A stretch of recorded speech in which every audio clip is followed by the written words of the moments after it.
આ બધી વાતો જોઈ ભાગવતમાં રામાયણમાં લખેલી નહીં આ તો જિંદગીના અનુભવ છે મારા આવા ઝઘડા વાગ બોલો ને વાગ બોલો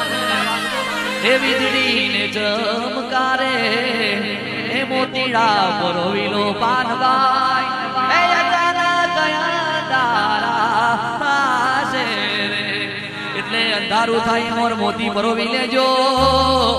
કે ઘરનો છોકરો હોય એ પેલા ભણ્યામાં ધ્યાન રાખ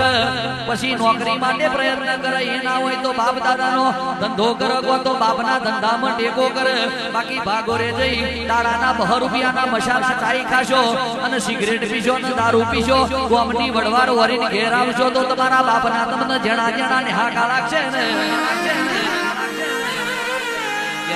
તમારા ભાઈબંધ જોડે 1.5 લાખનો ફોન છે પોતાનો બાપ ટિફિન લઈને કંપનીમાં મજૂરી કરવા જાય છે એની જોડે 1.5 લાખનો ફોન માંગશો તો તને એના મજૂરી